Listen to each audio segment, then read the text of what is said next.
They thought you were just a black student. Easy to bully, easy to mock, easy to humiliate. They laughed at your skin color, treated you like an outsider, believing you were too weak to fight back.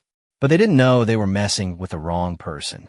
Remember, son, sometimes an enemy needs a reminder of their place. The words of his father echoed in Jamal Maro's mind as he stood at the entrance of Westwood High, watching the stream of privileged students flow past him. Some avoided his gaze. Others stared a moment too long. A few whispered behind cupped hands. Jamal Maro wasn't just an ordinary student. He was the son of Louis Maro, a name the whole city whispered in fear. A man whose enemies didn't just lose, they disappeared. And now the bullies were about to learn a lesson they would never forget. Westwood High was always noisy every morning. The laughter, the slamming lockers, the shoes clattering on the tile floor. But today something was different. A new student had just transferred. Jamal Maro walked through the main door with a calm demeanor, hands in his jacket pockets, his eyes quietly scanning everything around him. He wasn't dressed overly flashy, no designer clothes or expensive accessories. He wasn't trying to draw anyone's attention. But if someone really paid attention, they'd notice something. He wasn't like the other students. Jamal didn't walk, he glided. Each step slow, purposeful, as if he knew exactly where he was and who was watching him. He didn't glance nervously around like other new students. He didn't seem awkward or out of place. Instead, he carried an unusual calmness, a sense of absolute control. Some students glanced at him before turning away. Others whispered to each other, curious about this tall, unfamiliar black kid. But no one knew who he really was. His father, Louis Maro, was no ordinary man. He was a legend, a name spoken in the dark, in conversations cut short by fear. A man who, when he entered a room, even the toughest men had to fall silent. But at Westwood, no one knew that. Not yet. Jamal walked down the crowded hallway of Westwood, feeling the eyes glide over him. The judgmental glances, the whispers that seemed harmless but were full of hidden meaning. He didn't need to look back to know what they were saying. He was too familiar with this. The comments that seemed like just jokes but were actually full of discrimination. Wow, he looks just like one of those guys from a crime movie. I wonder if our school had a diversity policy. Be careful around these guys. If they get pissed, it's over. Jamal didn't react. He'd heard these things his whole life. Westwood wasn't any different. It was a wealthy school where most of the students came from powerful families, where everything was decided by connections and unspoken favoritism. And for people like Ryan Carter, the world was simple. There were those on top and those beneath. Ryan Carter, the football team captain, the son of a wealthy businessman who was often seen at the mayor's fundraising events. He was the type of person who had never known the meaning of failure or rejection. Everything in his life came easily, from taking the lead in the football team, to being favored by teachers, to having control over those weaker than him. Ryan didn't need to be the best. He just needed to be seen as the best. He didn't need to be the strongest. He just needed others to believe he was the strongest. For him, dominance was a game, and anyone who didn't bow down would have to pay. And Jamal, a black student who had just transferred, silent, with no close friends, no backing, the perfect target. Ryan started with his usual tricks. He never struck immediately. He liked to test, to probe the prey, to find weaknesses before making his final move. It all started with those shoulder nudges in the hallway, seemingly accidental, but never really accidental. A light touch, just enough to push Jamal off his step, causing the books in his hands to go askew. The chuckling from Ryan's friends echoed as Jamal passed by. Half joking, half serious comments, loud enough for him to hear. He's probably here for the scholarship. Maybe the school needs a few more diversity stats. Hope he's not carrying a knife. These guys are famous for their violence. These tricks weren't new. Jamal had seen people like Ryan hundreds of times. People like him didn't want to win. They just wanted to see others surrender. But Jamal wasn't that kind of person. He didn't bow his head. He didn't smile awkwardly. He didn't react. He just kept walking, silent, as if nothing had happened. It was that indifference that irritated Ryan. He wasn't used to being ignored. The people he'd bullied always reacted the same way. Either they trembled in fear or they got angry. Both gave him satisfaction. But Jamal, He didn't do anything. He just kept walking as if Ryan had never existed. And that drove him mad. Ryan Carter had never let anyone make him feel invisible, and he wasn't going to let it happen now. If Jamal thought he could escape Ryan's attention, he was wrong. Jamal's indifference didn't discourage Ryan. It only made him more determined. Ryan had grown up watching his father close business deals with a smile that never reached his eyes. He learned early that power wasn't about being liked. It was about being feared. At Westwood, he'd crafted his reputation carefully, building his kingdom one intimidated student at a time. He was used to controlling people with his presence. He didn't need to beat or shout to make someone tremble with fear. A look, a smile full of implication, a well-timed word whispered into someone's ear, and he'd get the reaction he wanted. But Jamal was different. Jamal didn't respond, nor did he bow his head. He just kept walking, maintaining that annoying calmness. It wasn't weakness or fear. It was a quiet confidence, as if he understood better than anyone else how this game worked. And that alone frustrated Ryan more than anything. He began testing Jamal's limits. The hallways of Westwood were always crowded in the morning, a perfect space for shoulder bumps disguised as accidental contact.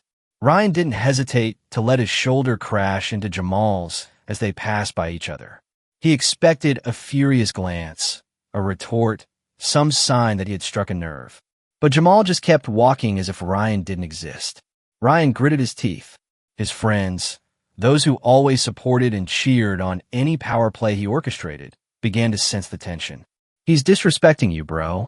Maybe he thinks he's better than us. He probably doesn't get how things work around here. Ryan didn't need their reminders. He knew exactly what was happening, and he wouldn't let it continue. One day, as Jamal was opening his locker, Ryan walked up to him. This time, he wasn't planning on shoving or bumping into him. He wanted to look Jamal straight in the eye, to see a flicker of hesitation, any small reaction he could latch onto. "Hey, kid," he said slowly, with loaded meaning. "But you feel pretty out of place here, huh? This isn't your turf." His friends laughed loudly. A few other students glanced over, but quickly looked away. Jamal closed his locker, not in a rush, not angry. He turned to face Ryan. His eyes locked onto his just for a second. The look was empty, cold, but not fearful. It was the gaze of someone who had become so accustomed to confrontations like this that they had grown boring. Ryan felt a slight shiver down his spine. It passed quickly, but it was real. Jamal didn't say a word. He simply turned and walked away, leaving Ryan standing there, smile fading awkwardly. Had he won? He had humiliated Jamal in front of everyone, asserting his power in this school. But why? Why did he feel like he had lost something? This feeling was strange, and Ryan hated it. He clenched his fists. If Jamal thought he could ignore him forever, he was terribly mistaken. Jamal Maro could stay silent for as long as he liked, but soon enough, Ryan would make him speak. Ryan hated the feeling of powerlessness.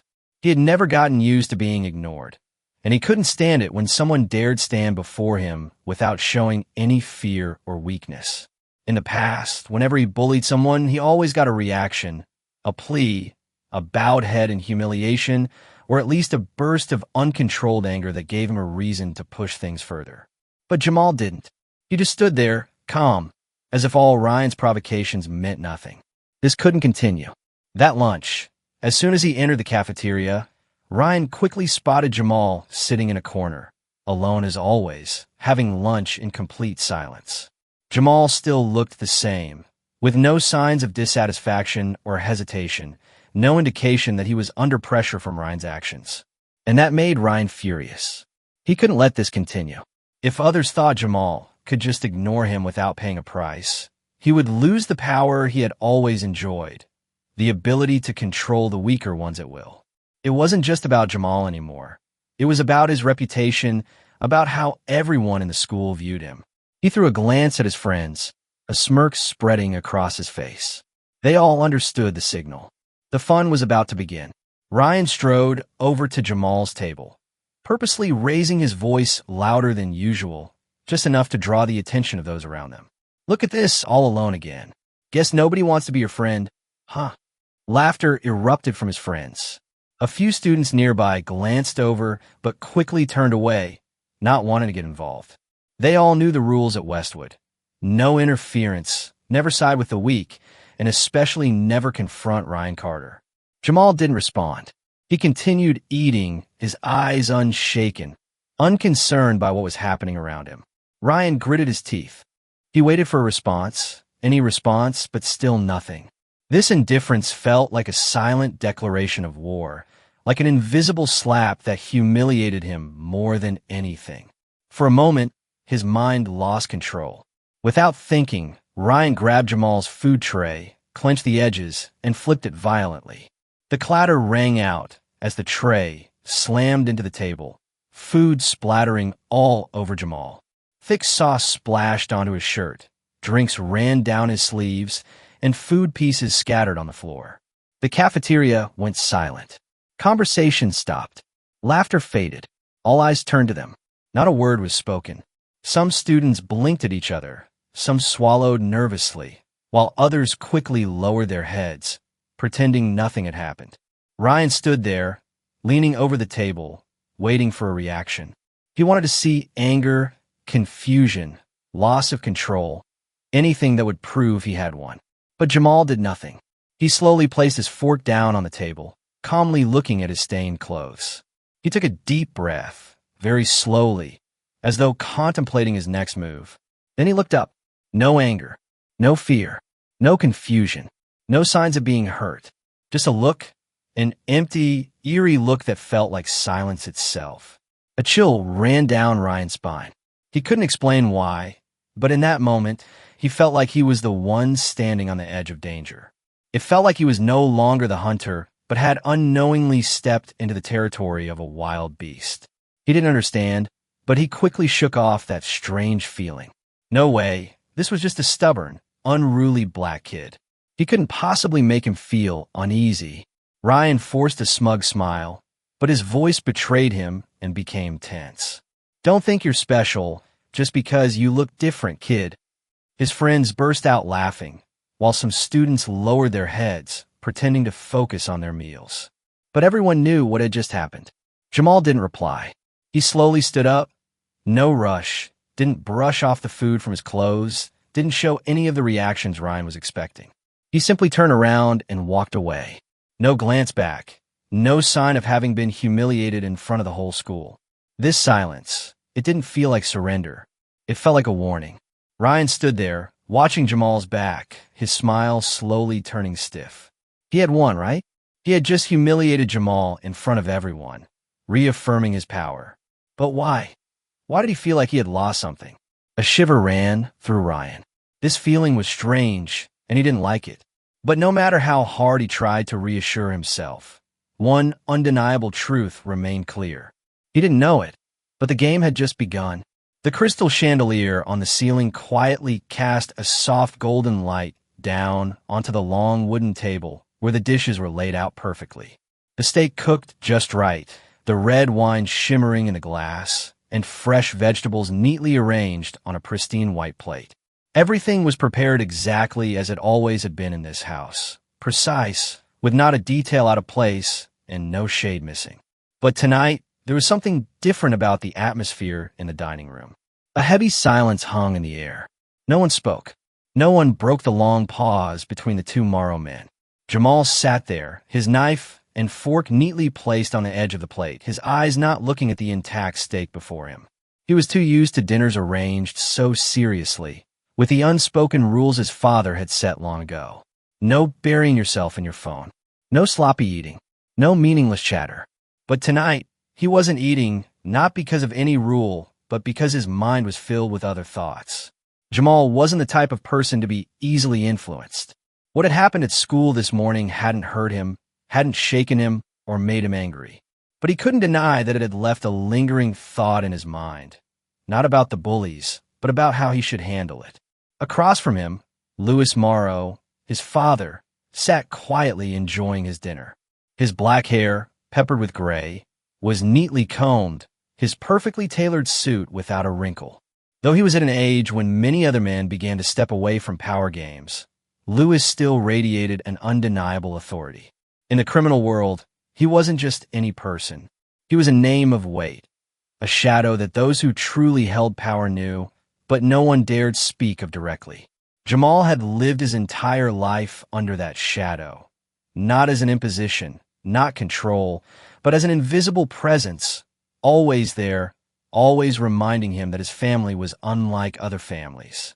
When Louis Maro spoke, it wasn't sudden, nor was it surprising. It was as if he had known something for a long time, just waiting for the right moment to say it. Is something wrong? Jamal didn't respond immediately. He looked up at his father, his steady brown eyes meeting the sharp, cold gaze of Louis. There was no comfort, no empty, reassuring words like most parents would offer. With Louis, there was no such thing as consolation. He only required one thing, an answer. Jamal lowered his eyes, his fingers tapping lightly on the edge of his plate, as though weighing whether or not to speak. Then he took a small breath and let out the words he knew would lead to a conversation he couldn't avoid. Just a few punks thinking they can bully others. A short silence filled the room. Louis Maro didn't react immediately. He continued cutting a piece of beef from his plate, slowly chewing as if Jamal hadn't spoken at all. But his eyes never left Jamal, watching him like a general evaluating the battlefield before making a decision. When he put down his knife and fork, the soft sound echoed in the quiet space like a bell, signaling a shift in the conversation. Name. His voice wasn't loud, no harshness or threat, but it carried a weight that made the room feel even more suffocating. Jamal had expected this question. He had predicted that his father would not accept a half-hearted answer. Louis Maro wasn't the kind of man who let things happen by chance. Everything in his life was controlled, calculated, handled in the way he wanted. If someone dared challenge his family, they would face the consequences. But Jamal didn't want this to go that way. He shook his head, his gaze firm. I can handle it myself. Once again, silence stretched between the two of them. Louis looked at his son for a long while, as if assessing whether the statement was genuine confidence or just a declaration trying to mask helplessness. Then, unexpectedly, he smiled. Not a joyful smile, not a proud one. It was more of an acknowledgement, a signal that he had seen something in his son's eyes, something he could respect. You remind me of myself at your age, Louis said quietly, his voice carrying memories Jamal had never heard before. Always wanted to fight my own battles. He picked up his glass of wine, swirled the deep red liquid before taking a small sip. When he set the glass down, his voice rang out, slow but heavy with meaning. Good. A simple word, but one with many layers of meaning. He didn't ask again. He didn't pressure Jamal to give a name. But immediately after, he said something Jamal knew he would never forget. But remember, son, he tilted his head slightly, his eyes studying Jamal with careful consideration. Sometimes an enemy needs a reminder of their place. Jamal didn't respond immediately. He understood very well what his father meant. He could handle it. But Louis Maro wasn't talking about handling it in the usual way. He didn't believe in simply enduring or waiting. In his world, power wasn't about avoiding or overlooking. It was about control. What would you do? Jamal asked, his voice barely above a whisper, surprising even himself with the question. Louis's expression didn't change, but something flickered in his eyes. Perhaps pride, perhaps concern. I wouldn't do anything, he replied, cutting another piece of steak. I would let them destroy themselves with their own fear. Jamal took a deep breath. He wasn't like his father, didn't want to be like him. But there was one thing he couldn't deny. He would never let anyone else dictate his fate. If Ryan Carter thought he could push him down without consequences, he had made a big mistake. Jamal placed his knife and fork down on the table, leaned back in his chair, his gaze growing colder. Perhaps it was time for Ryan Carter to understand exactly who he was dealing with. The name Jamal Maro whispered through the hallways, spreading like a breeze, but carrying the weight of an impending storm. The whispers no longer stopped when Ryan walked by, as they used to. Now, they continued, sometimes just fragments of words, sometimes furtive glances full of hesitation. But even though no one spoke it outright, he could feel the shift. Jamal's silence was no longer a sign of weakness, as he had once thought. Now it felt like a warning. He took a deep breath, trying to steady himself, but the unease still crept through his veins. He couldn't stand this. He needed to know for sure. He needed someone to confirm that this was just a stupid misunderstanding. A student walked by, a sophomore Ryan didn't remember the name of, but at this moment, it didn't matter. He grabbed the boy by the shoulder, his voice lower than usual, with a hint of urgency. "Maro, like Louis Maro." The boy paled, his eyes wide as if asked an unspeakable question. He didn't respond right away, just swallowed hard, as if deciding whether or not to speak. That hesitation said it all. Ryan felt his heart beat faster, each thump echoing in his chest like a hammer striking cold steel. He released the boy's shoulder and took a step back. No words were needed. He knew the answer. Louis Maro, the name his father even mentioned in important meetings, in a tone Ryan had never heard from him before. Once, he overheard his father talking on the phone late one night, his voice quieter, more deliberate, no longer the confident man who usually controlled every conversation. He mentioned that name, Louis Maro, and then fell silent, as if uttering the name alone was enough to change the direction of the conversation. He remembered the feeling then, a strange sensation because it was the first time he'd seen his father hesitant. And now he understood why. His mind began to piece together everything he'd heard, everything he'd done over the past week. He hadn't just bullied the wrong person. He had crossed the son of someone the entire underground world had to respect. The laughter, the taunts, the sneers, the overturned lunch tray in the cafeteria. Each image flashed his mind, each one a blade carving deeper into his awareness of the grave mistake he had made. "No, no way," he muttered, but his voice no longer held the certainty it once did. The more he tried to deny it, the more the pieces fell into place on their own. Jamal Maro hadn't reacted like everyone else because he didn't need to. He didn't need to shout, didn't need to fight back, didn't need to show anger, because he knew all of that was unnecessary. Because he knew that fear would find its way to Ryan. A chill ran down Ryan's spine. It was no longer frustration, no longer the discomfort of being ignored. This was real fear. The students around him continued to walk through the hallways, talking and laughing as usual, but for Ryan, everything felt distant. The card in his coat pocket seemed heavier than before. He remembered the small embossed words on the back of the card. "Play with fire, you'll get burned." It wasn't a direct threat. It wasn't some crude message like the ones bullies usually get when they pick the wrong fight. It was just a reminder, a simple, clear truth that needed no further explanation. Ryan swallowed hard, his hands slowly clenching into fists. He felt as though the ground beneath him had suddenly become fragile, as if he were walking on thin ice that could break at any moment. The student in front of him still stood there, but his gaze no longer met Ryan's. He stepped back slightly, as if standing near Ryan had already become a risk. For the first time in his life, Ryan Carter felt small.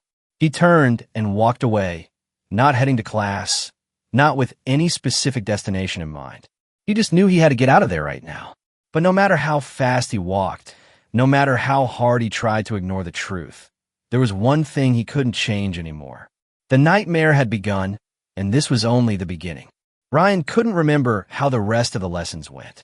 The words on the board, the teacher's lectures, the scratch of pens on paper. Everything became a meaningless stream of sounds passing by like a dull movie. He couldn't focus, couldn't think clearly, because in his mind there was only one thought. He had messed with the wrong person. The card in his jacket pocket was still there, a cold reminder that it wasn't over. He could feel it through the fabric, as if it was getting warmer, as if it could burst into flames at any moment. The furtive glances in the hallway no longer carried the admiration or reverence they once did. No one clapped him on the back. No one laughed when he walked by. The atmosphere around him had changed. He was no longer the predator. He was becoming the prey, and that made it hard for him to breathe. The bell rang. Ryan stepped out of the school's main door with a heavy feeling in his chest. He didn't want to linger. His instincts told him that he needed to get out of there as quickly as possible. But as soon as he stepped into the front yard of the school, an uneasy feeling crept into his mind. Something was wrong. Every day, the scene in front of the school was familiar. Students spilling out in groups, cars lined up on the road, parents waiting for their children, the noise of conversation. But today, amidst the crowd, there were two men who stood out in a way that Ryan couldn't ignore. They weren't students. They weren't parents. They were standing a few steps from the school gate, dressed sharply, not overly flashy, but not like ordinary people either. Their shirts were well-fitted, trousers neatly pressed, shoes polished. Everything about them was clean, orderly, but there was nothing casual about it. These weren't random men showing up here. They were here for him. Ryan realized it immediately, and that awareness made his breath slow down. He had never met them before, but he knew people like them, people who didn't need to say much, didn't need to do anything special. Just standing there was enough to make others feel uneasy. They weren't bodyguards, and they weren't cops. They were Maro's people. When Ryan stopped, one of the men looked directly at him and smiled slightly. The smile wasn't friendly. It was just a formality. "Mr. Maro wants to talk." The voice was deep, unhurried. No threat needed. It was simply a statement, as though whether Ryan agreed or not didn't matter. Ryan felt cold sweat on his back. He could run. He could scream, cause a scene right in the middle of the schoolyard, do anything to attract the attention of teachers or security. But he didn't do anything, because deep down, he knew it would be useless. This wasn't an invitation. This was an order. Ryan swallowed hard, his throat dry. The familiar feeling of control, of power, of invulnerability he once had now was just an empty shell. He was no longer the one giving orders. He was the one receiving them. He couldn't remember how he followed the two men. Everything seemed to happen in a fog. The crowd of students kept talking, cars still moved, teachers still walked out of the building, but everything seemed distant. Ryan was stepping into a world he didn't understand, a world he should never have entered. They led him to the parking lot behind the school, where usually only teachers and staff parked. There weren't many people around, a perfect place for private conversations. And there, next to a shiny black car, someone was waiting for him. No need for introductions. No need for names. Ryan knew exactly who it was. Jamal Maro was leaning against the car, hands in his coat pockets, his gaze calm as though this was just an ordinary meeting. No sign of anger, no sign of aggression or desire for revenge. But that was what was most frightening, because someone who is about to take revenge will lose control. But someone who has complete control doesn't need to do anything. Ryan stopped, not daring to take another step. His fingers involuntarily clenched, but he no longer felt the strength in them. He was no longer the one in charge of the story. Jamal slowly looked up, his sharp eyes locking onto Ryan's. And in that moment, Ryan realized something that made his blood run cold. Jamal had never been the prey. He had just been waiting for the right moment to become the true predator. Ryan Carter had been through many tough situations before. Brawls after football games, confrontations with teachers when caught cheating, even troubles of his own, making just to test his limits. But he had never felt as cornered as he did now. He stood there, his back stiff, eyes wide open, staring at Jamal, but he couldn't speak. The two men behind him remained motionless. No orders given, no pressure applied, but their presence felt like two invisible walls limiting any chance of escape or resistance. In front of him, Jamal remained calm, his deep eyes seeming to look straight through his mind. There was no anger, no hatred, no sign of someone seeking revenge. There was only one thing, absolute control. "Do you think I'm weak?" Jamal asked gently, his voice low and slow, each word echoing in Ryan's mind. Ryan didn't answer, not because he didn't want to, but because he didn't dare. Any answer now would be a mistake. He couldn't say yes, because he knew that would be the dumbest thing he could ever say. But he also couldn't say no, because that would be admitting his own weakness. Jamal stared at him for a moment, as if weighing his response, then took a step forward. Not fast, not slow, but the space between them immediately became suffocating. Ryan didn't step back, but he could feel his body tense. Then Jamal leaned in, getting so close that Ryan could feel his breath brush his ear as he whispered, "I don't need to touch you, but if I wanted to, your life would change forever." Ryan's back was soaked with sweat. That wasn't an ordinary threat. It wasn't like the empty words he'd heard from little punks trying to act tough, nor like the warnings he'd received from his teachers or coaches. It was the truth, because when Jamal spoke those words, Ryan believed every single one of them. He could feel the certainty in Jamal's voice, a cold, unshakable certainty. It didn't need proof. It didn't need explanation. Because it wasn't an empty threat. It was a reality Ryan had to face. If Jamal wanted, he could do something right now. No beating, no shouting, no drawing attention. One phone call, one word to the right person, and Ryan Carter would never be the same again. Not in a simple way like being expelled or kicked off the football team, but in a much deeper, permanent, irreparable way. Ryan could feel his heart pounding in his chest, but he couldn't control it. Jamal slowly stepped back, his eyes unchanged. He didn't need to emphasize it further because the message was already crystal clear. Ryan had lost. There was nothing he could do but stand there and realize it. That feeling. It was like being stripped bare, as if every illusion of power, fame, and control he once had was ripped away in mere minutes. All that he had done, all that he had believed, it meant nothing in front of the person standing before him. Jamal didn't need to beat him. He didn't need to push him. He didn't need to humiliate him. He only needed Ryan to understand that he no longer controlled his own fate. One of the men behind Ryan stepped forward and placed something in his hand. A small envelope, sealed. "Open it when you're alone," Jamal said, his voice still calm, as if they were discussing something as trivial as homework. "And remember, some choices can't be undone." Ryan clutched the envelope, his fingers trembling slightly.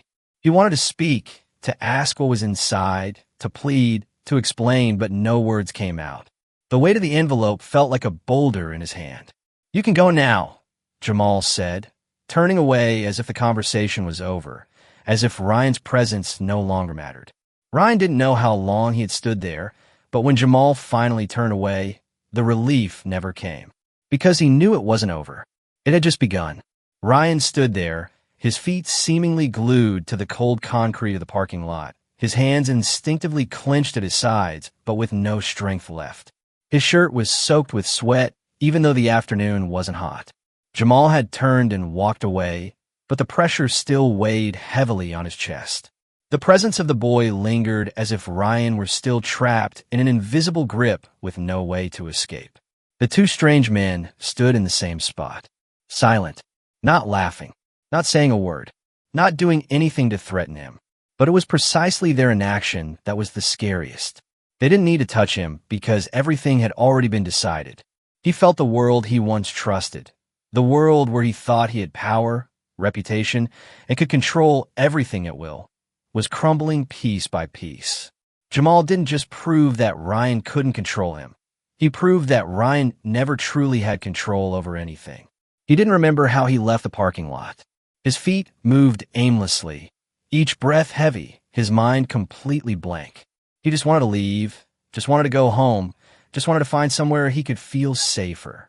But was there anywhere truly safe? As he walked into the student parking lot where his black Mustang was parked, he pulled out his phone by habit. He wasn't sure what he was going to do. Call someone? Text his father? Try to make sense of everything that had just happened? But when he turned the screen on, a new message awaited from an unknown number. His eyes quickly skimmed the words on the screen, and as those words burned into his mind, his heart seemed to stop. "Tell your dad to watch out for his work. Accidents can happen." Ryan felt his heart drop into his stomach. No, this couldn't be real. He read the message again, hoping he'd misread it, that it was just a cruel joke from someone. But the words on the screen didn't change. It was simple, short, not threatening, not loud, but it carried a weight he had never felt before. He stared at the screen, his fingers frozen, unable to press any key. For a moment, he told himself it could just be a prank. But then he realized Jamal didn't need to joke around. Jamal didn't need to send empty threats. Because if he wanted to, this message wasn't a warning. It was a truth waiting to happen. Ryan felt his body go cold. He had never imagined that petty school bullying could lead to something like this. He had always thought he was in control, that he could humiliate anyone without consequences, that no one could stand against him. But now he realized he hadn't just picked the wrong person. He had stumbled into a world he didn't belong to. Jamal didn't need to lift a finger. He didn't need to hit him, didn't need to humiliate him in front of the whole school. He just needed to show him a fraction of what he could do, and that was enough to swallow Ryan whole in fear. His hand shook as he tried to stuff the phone into his pocket. He wanted to forget the message, pretend it never existed. But no matter how hard he tried, Those words still echoed in his mind, drilling into his brain like a sharp knife. Tell your dad to watch out. Accidents can happen. He had never thought about his father being in danger.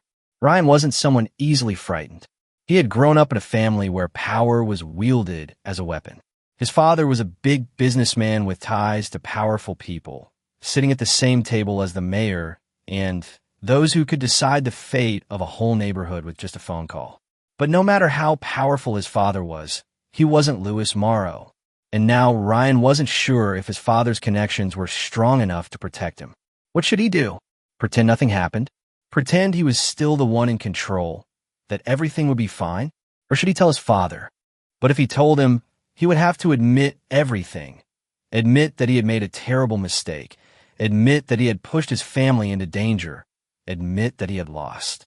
Ryan stood still in front of the car, his breath heavy, his heart pounding so hard he could feel each beat in his throat. His hand slowly unlocked the car, but he didn't get in right away. He just stood there, his mind empty. For the first time in his life, he felt helpless. No way out. No one to call for help. No way to regain control. Because this time, he wasn't the one making the rules. This time, he was just a pawn already checkmated. Ryan Carter was no longer himself. He used to be the center of attention, a dominant figure in the school hallways, the leader of the pack, someone who never bowed to anyone. But now he was just a shadow. No one knew exactly what had changed. He still showed up at school every day, still wore his football jacket, still walked through the familiar hallways. But something was different now. He didn't smile. He didn't talk much. He didn't look for someone to pick on. The students who used to follow him, the old friends, the ones who cheered him on when he pushed someone into a corner, laughing in delight when he humiliated someone in front of everyone, now started keeping their distance. No one said anything, but everyone could feel it. Ryan Carter had changed, and Jamal Maro didn't have to do a thing. Did you hear what happened to Ryan? A sophomore whispered to her friend as they passed him in the hallway. Ryan pretended not to hear, but his shoulders tensed visibly. I don't know exactly, but I heard he messed with the new kid, the quiet one. Jamal? But he never does anything. He just sits there. That's what's scary. He doesn't need to do anything. For the first time, Ryan realized that real fear didn't come from punches or threats. It came from silence. Jamal's silence was what haunted him the most. No public revenge, no loud confrontations, no rumors of a retaliation plan. Just absolute silence. And it was this silence that drove him crazy. Ryan had hoped that if Jamal planned on getting revenge, he would do it right away. A punch, a fight, a direct threat. Anything as long as it was visible. But Jamal didn't need to do any of that because fear found Ryan all on its own, without any intervention. For the first time, Ryan knew what it felt like to lose control. He started to avoid. If he saw Jamal in the hallway, he would turn the other way. If Jamal entered the cafeteria, he would grab food quickly and leave. If Jamal appeared in class, he would remain silent throughout the lesson, no longer the one to mock someone as he once did. No one spoke about it. No one directly said that Ryan was afraid of Jamal, but everyone saw it in his every action. In the early days, he tried to convince himself that it was just a temporary feeling, but the more time passed, the worse it got. The nightmare, it began creeping into his life in ways he couldn't control. His dreams became disturbed. He saw himself standing in a dark room with no one around, only whispers echoing in the darkness. No threats, no shouting, just a soft, powerful voice whispering in his ear like a snake curling around his neck. Do you think I'm weak? Ryan jolted awake in the middle of the night, drenched in sweat. Every time his phone buzzed, his heart raced as if another message would appear. A message that didn't say much, just a reminder that he was being watched. But nothing came.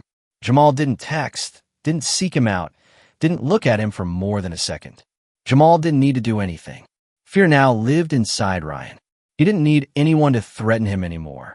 His own mind had become the one punishing him. The old loyalists were gone.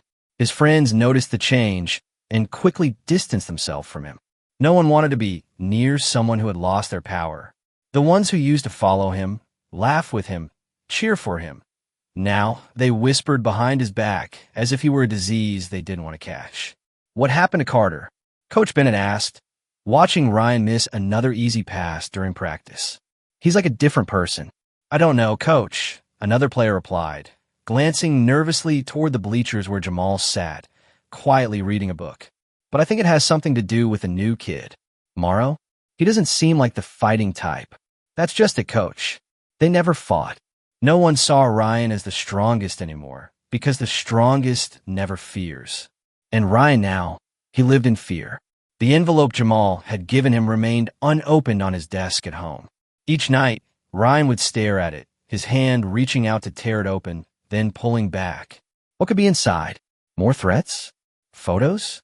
Evidence of something? The uncertainty was another form of torture. A week after the encounter in the parking lot, Ryan realized that he had become a shadow in his own life. He no longer cared about showing off in front of others, no longer cared about reputation, no longer cared about proving anything. Because all he could do was survive, not anger anyone, not disturb anyone, not draw attention, simply stay safe. But deep inside, he knew a terrifying truth worse than anything. He would never feel safe again. Because now he knew what would happen when you touched the wrong person. Jamal Maro didn't need to beat him, didn't need to threaten him, didn't need to do anything. He just needed to let him destroy himself. And that was the most terrible punishment of all. One morning, as Ryan was getting his books from his locker, he felt a presence behind him. He didn't need to turn around to know who it was. His body tensed, his breathing shallow. The envelope, Jamal said quietly. Did you open it? Ryan couldn't speak. He just shook his head slightly, still facing his locker. You should, Jamal replied. It's important. Then he was gone, leaving Ryan alone with his racing thoughts. That night, Ryan finally gathered the courage to open the envelope. His hands trembled as he tore the seal.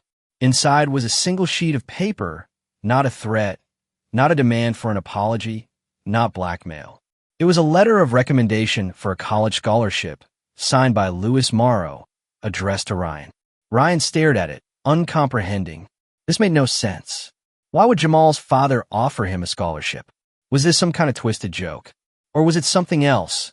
A reminder that the Maro family could control his future for better or worse. The next day at school, Ryan approached Jamal for the first time in weeks. He found him in the library, alone as usual. Why? Ryan asked, his voice barely above a whisper, holding up the letter. Why would your father do this after what I did to you? Jamal looked up from his book, his expression unreadable. My father believes talent shouldn't be wasted. Even yours. He paused, then added, but every gift comes with a price. What price? Ryan asked, feeling the familiar fear creeping back. Respect, Jamal said simply. Not just for me, for everyone. Jamal Maro didn't need to lift a finger. He didn't need to hit Ryan. He didn't need to threaten him. He didn't need to make a scene or start pointless fights. All he had to do was let him understand that he had made the biggest mistake of his life. Fear doesn't come from external wounds. It comes from what cannot be seen. Ryan Carter was no longer the leader of Westwood. He was just a walking corpse, a beast that once ruled the forest but was now prey to its own fear. And Jamal, he had never needed violence to win.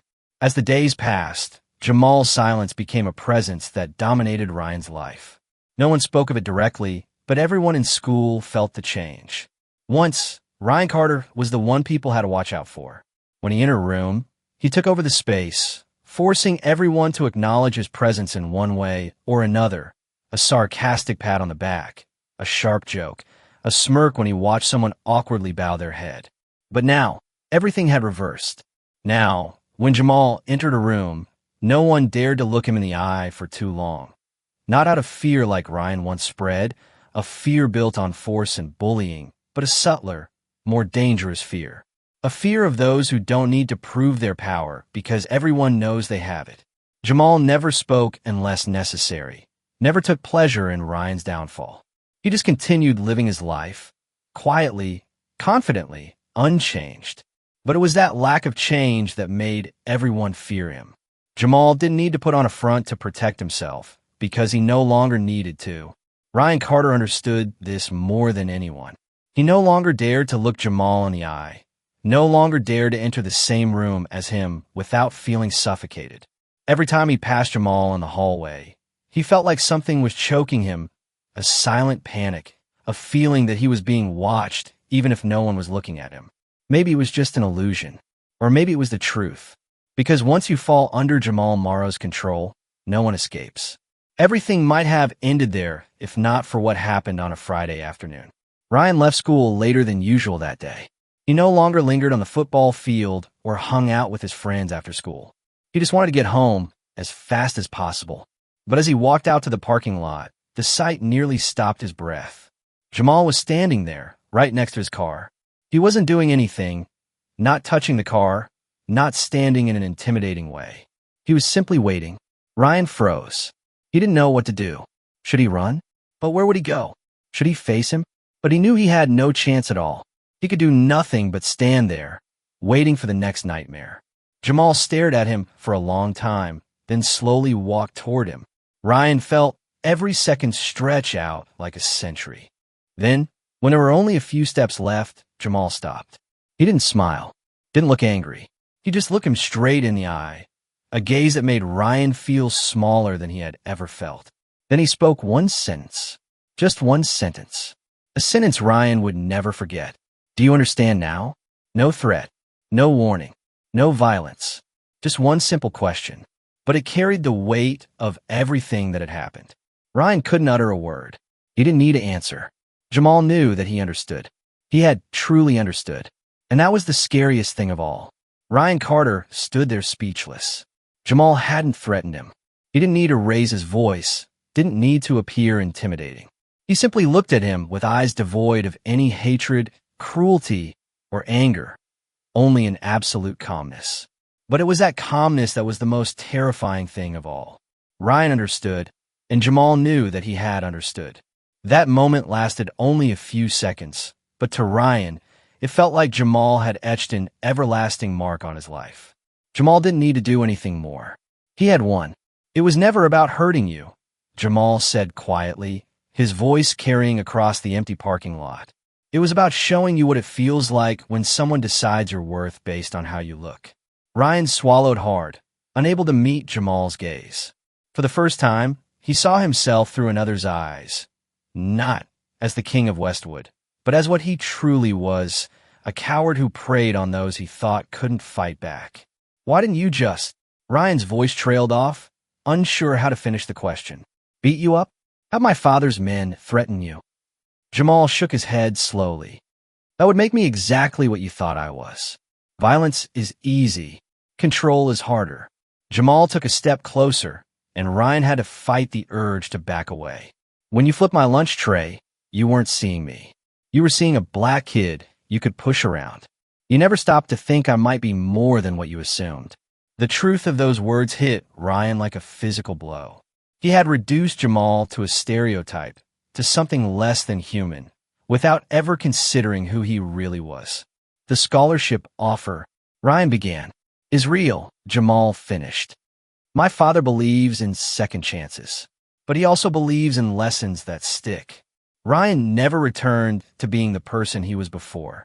In the days that followed, he continued to attend school, but no longer as himself. He no longer ruled the hallways, no longer controlled his friends like puppets, no longer was the person everyone feared or admired. He was just a shadow of his former self. A few students whispered about his sudden change. Some thought he was obsessed with something. Others guessed that something had happened. But no one knew for sure, and more importantly, no one dared to ask. Because there was one thing everyone knew. Jamal Maro had done nothing at all. No violence, no direct threats, nothing that could be considered a clear action. But the result was undeniable. Ryan Carter had been defeated without a single punch being thrown. One morning, weeks after their confrontation in the parking lot, Ryan found himself alone with Jamal in the library. The silence between them was no longer charged with fear, at least, not entirely. There was something else there now, a strange, reluctant respect. I've been thinking about what you said. Ryan spoke first, his voice low, about seeing people for who they really are. Jamal looked up from his book, waiting. I never asked, who are you? Beyond being Louis Maro's son. For the first time, Jamal smiled. Not the cold, calculated smile Ryan had feared, but something genuine. I'm someone who wants to be more than my father's name, he said simply. Just like you could be more than what you've been. That conversation marked a turning point. Not friendship, not forgiveness, but the beginning of understanding. Jamal continued his life as before, without needing to change anything. He never boasted about what had happened, never acted arrogantly, nor sought to assert his power because he didn't need to do that. Those who understood had already understood. Those with the intention to challenge him had backed off. Whispers about him only grew louder, but no one dared to confront him directly anymore. Jamal Maro didn't need to be aggressive to make others fear him, because his silence had become the strongest weapon. True power is not in the fist. It is not in shouting to assert oneself. It is not in boasting or demanding respect. True power is when others understand on their own that they shouldn't challenge you. No need to fight. No need to prove anything. Just be there, and they will back down. Ryan Carter would never forget. He would never dare to touch Jamal again. Not because he feared getting beaten, but because he knew he couldn't fight against something he couldn't control. And absolute control always belonged to Jamal. He once thought he understood what power was, but now he realized that true power doesn't come from domination. It comes from control. And Jamal Maro was the one who controlled everything. The last day of the semester, as students cleared out their lockers and said their goodbyes for summer break, Ryan found a note tucked inside his locker. Power without purpose is just noise. Find your purpose. It wasn't signed, but it didn't need to be. Ryan knew exactly who it was from. That summer, Ryan didn't hang out with his old crew. Instead, he volunteered at a community center in a neighborhood he would never have visited before. When people asked why, he couldn't quite explain it. He just knew he needed to see the world through different eyes. When school resumed in the fall, the whispers started again. Not about Ryan's fall from grace this time, but about his transformation. The boy who once terrorized the hallways now stood up when he saw others being bullied. The king who ruled through fear now led through example. And Jamal? He watched from a distance, neither approving nor disapproving. He had never wanted Ryan's destruction. He had wanted something far more difficult, his understanding. Ryan Carter had once been the strongest person in school, the one no one dared to oppose. But just after one mistake, he lost everything. Not because he was defeated in a fight, but because he had challenged the wrong person. Jamal Maro didn't need a fist to win. No need to shout. No need to prove anything. He just needed Ryan to realize that he had lost his power forever. Because true power doesn't come from threats. It comes from absolute control. Years later, when people asked Ryan Carter how he changed from the bully everyone feared to the man everyone respected, he would think back to that moment in the parking lot, to a question that changed everything. Do you understand now? And he would smile because finally he did. What do you think about how Jamal dealt with the bully? Do you believe that silence and invisible power are stronger than violence? Would you have handled the situation differently if you were in Jamal's position? Remember that true strength isn't measured by how hard you can hit, but by how well you can control a situation without resorting to violence. Sometimes the most powerful response isn't what you do, it's what you choose not to do.